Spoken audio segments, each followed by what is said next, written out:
YouTube community, Beach Boys fans, random people on the internet. My name is Giggens. We're here today for another episode of Beach Boys Wednesday. On today's episode, this is a topic I've covered here and there over the years, and I maybe even made a video about this back in the day, but it's been long enough now that I feel like revisiting it would be fun. And it's one of everyone's favorite questions: what if the Beach Boys finished and released SMiLE?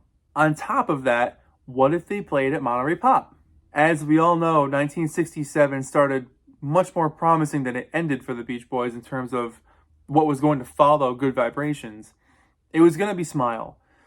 And that's all the music industry was abuzz about, was the incredible amount of work that was going into this record that was taking months and months to produce. And you got to remember, most people banged out a record in 2 or 3 weeks back then. To spend an entire 6 or 7 or 8 months working on an album was unheard of, let alone multiple studios, let alone recording it in fragments and hoping to figure out where it all goes. Holy crap. Let's just say, hypothetically, Brian didn't get burnt out on the project. Maybe he was still stoked on it. Maybe he just took a break for a month and, was like, you know what? I got my second wind. I think I can just wrap this up.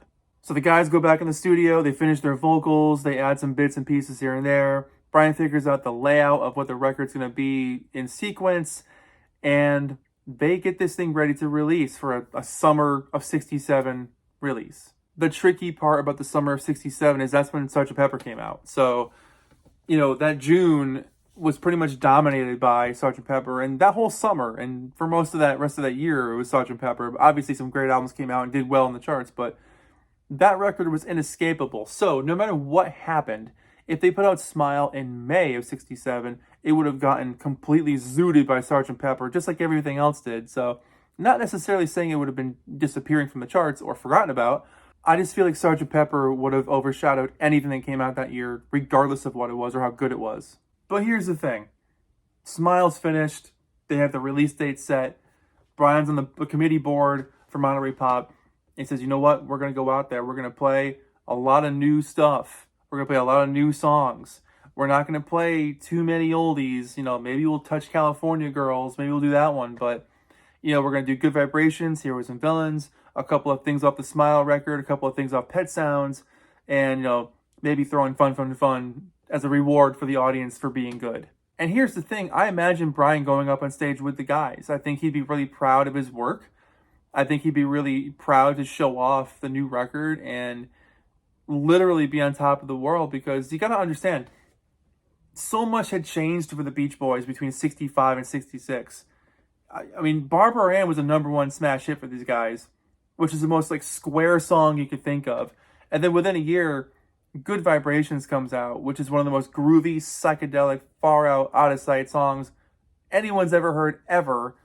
A complete 180 from what they had been doing before, sounding nothing like themselves only 2 years earlier. It's funny because they had that name, the Beach Boys, which is one of those names that, for better or for worse, stuck with them. So to have this amazing song like Good Vibrations say the Beach Boys on it, a lot of people were kind of like, huh? The Beach Boys did this? The surfing guys in the striped shirts, they put out this weird, wacky song that I love? What the hell? So a lot of fans may have kind of been like, what's happening? We want Summer Days and Summer Nights. We want another Help Me Rhonda. We want these nice, fun, light little things to bop along to. We don't want this Teenage Symphony to God stuff. When Heroes and Villains came out, I think it peaked at number 12 or something, which for the Beach Boys was low, but for anybody else who wanted to put out a record, that would blow my mind if I had a hit song at number 12. Holy crap. But for the Beach Boys, it was kind of like a little disappointing, and then obviously the record never came out. But hypothetically, let's say Heroes and Villains did really well. Let's say the audience was ready for how weird that song is compared to Good Vibrations. And let's say they accepted it into the top 5. I don't believe in my alternate universe seeing this song as a #1 hit. It doesn't have the makings of a hit song.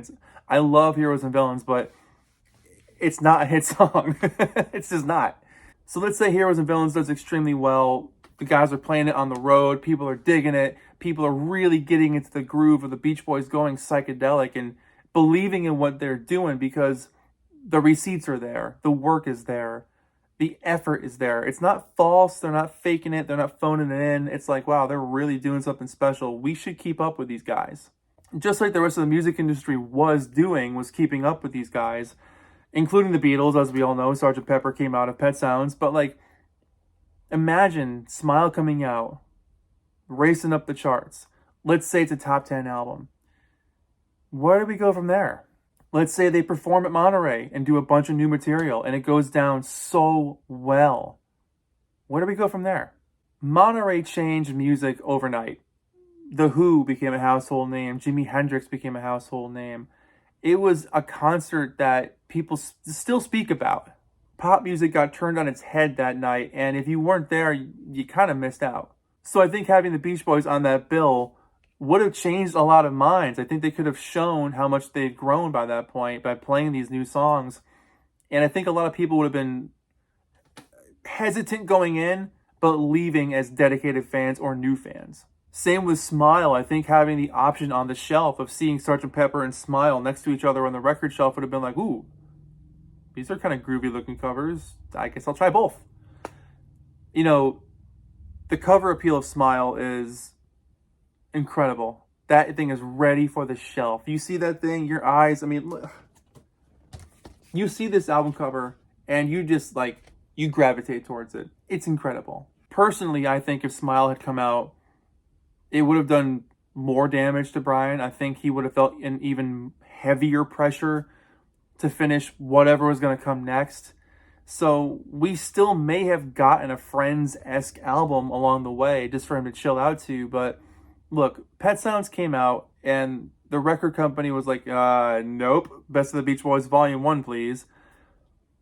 Let's say that never happened either. And the record company was like just so stoked on what Brian was doing and like supported him fully, advertised the hell out of this album, SMiLE. What if the marketing was there? What if the people behind the scenes at Capitol were there? What if the band was fully involved with what was happening and like so stoked about what was going on? What if everything was falling into place the way it should have been? Would Brian have felt more pressure to follow up SMiLE with something equally as impressive? Or would he have felt like, you know what, I got a lot of support behind me here, like maybe I'll take my time on the next project? You know, Brian's storyline could have been completely different, I think, if SMiLE had come out. And I think if people behind the scenes at Capitol really supported the project and, as the kids say, let him cook.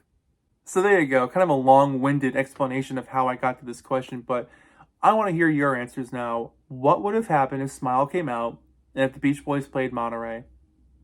Simple as that. Or is it? Let me know. My name is Giggens. Thank you so much for watching. This has been Beach Boys Wednesday, and I can't wait for the next episode. I'll see you guys in a week. And until then, write your answers down in the comments below. We'll get chatting about if SMiLE had come out. Thanks for watching. See you next time. Bye-bye.